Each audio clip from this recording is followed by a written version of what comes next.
Au nom du Père et du Fils et du Saint-Esprit. Amen. La paix de Jésus soit dans votre maison, sa paix et sa joie. Alléluia. J'espère que vous allez bien, que vous êtes dans la paix et la joie de Jésus. Nous lisons le Saint-Évangile selon saint Luc, chapitre 8, versets 4 à 15. Que ta parole, ô Jésus, rentre dans mon esprit, que ma bouche proclame ta parole et que mon cœur l'accueille. Amen. Alléluia. La comparaison du semeur. Une foule nombreuse s'était rassemblée car on venait à lui de tous les villages. Jésus alors leur donna cette comparaison. Le semeur est sorti pour semer la semence et il se met à semer. Une partie tombe au long du chemin. Elle est piétinée, les oiseaux du ciel la mangent. Des graines tombent sur la rocaille. Là, elles germent mais elles se dessèchent par manque d'humidité. D'autres tombent au milieu des épines. Les épines poussent en même temps qu'elles et les étouffent. D'autres encore tombent sur la belle terre. Là, elles poussent et donnent du fruit, 100 pour 1. En disant cela, Jésus criait que celui qui a des oreilles pour entendre, entende. Ses disciples lui demandèrent que veut dire cette comparaison. Il leur répondit, à vous il a été donné de connaître les mystères du royaume de Dieu, mais les autres n'ont que des comparaisons, de sorte qu'ils voient sans voir et entendre sans comprendre.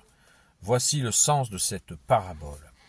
La semence est la parole de Dieu. Ceux qui sont sur le bord du chemin l'ont entendue, mais le diable vient et enlève de leur cœur la parole pour les empêcher de croire et d'être sauvés. Ce qui est tombé sur la pierre, ce sont ceux qui accueillent la parole avec joie lorsqu'ils l'entendent, mais ils n'ont pas de racines. Ils ne croient que pour un temps. Et venu le temps de l'épreuve, ils se retirent. Ce qui est tombé dans les épines, ce sont ceux qui entendent, mais avec le temps se laissent étouffer par les soucis, la richesse et les plaisirs de la vie. Ils n'arriveront pas à maturité. Ce qui est tombé dans la belle terre, ce sont ceux qui entendent la parole avec un cœur sincère et généreux. Ils la gardent et portent du fruit par leur persévérance. Merci Jésus pour ta parole. Eh bien, il n'y a pas grand-chose à dire de plus à cette séquence-là, pour une raison très simple, c'est que Jésus se donne lui-même la peine de nous expliquer sa propre parabole. Tout est dit, moi je n'ai rien à dire de plus. Voici, Jésus dit au verset 11, voici le sens de cette parabole.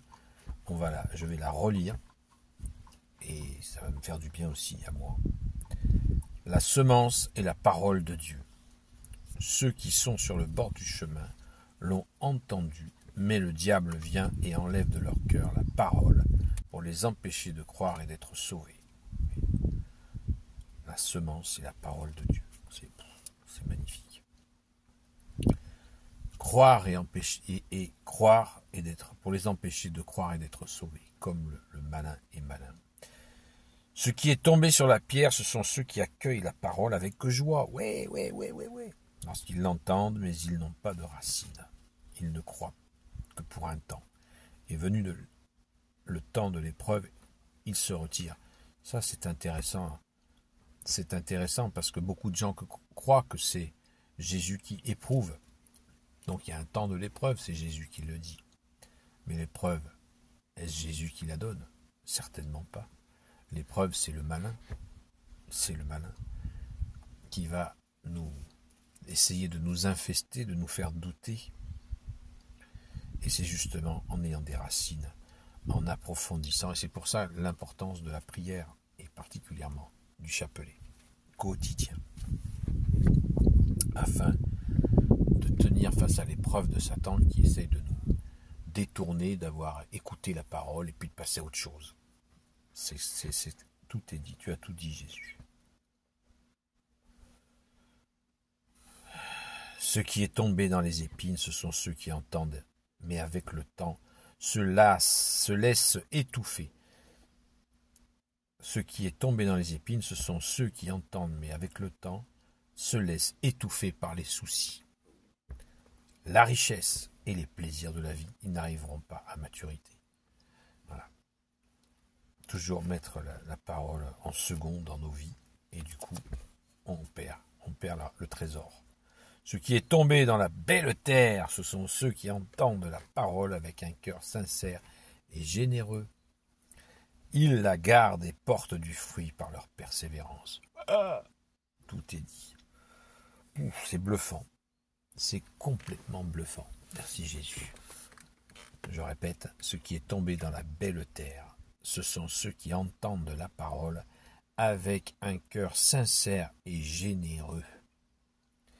Ils la gardent et portent du fruit par leur persévérance. Sainte Marie-Madeleine, exemple parfait du cœur sincère et généreux et de la persévérance. Sainte Marie-Madeleine, s'il te plaît, aide-nous, prie pour nous, afin que notre cœur soit sincère et généreux et persévérant envers Jésus, le roi de gloire, le Dieu de nos vies.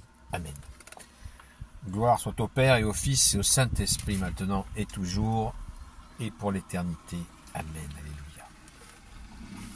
Ô Jésus, toi qui peux tout et qui portes tout, toi le Sauveur, toi l'Emmanuel, je te confie toutes celles et ceux qui regarderont cette vidéo, ainsi que leurs proches, selon ta seule volonté, ô Jésus. Sainte Marie, Reine des cieux, toi l'Immaculée Conception, toi qui écrases le serpent, toi qui es la lune sous tes pas, toi notre Mère, Notre-Dame.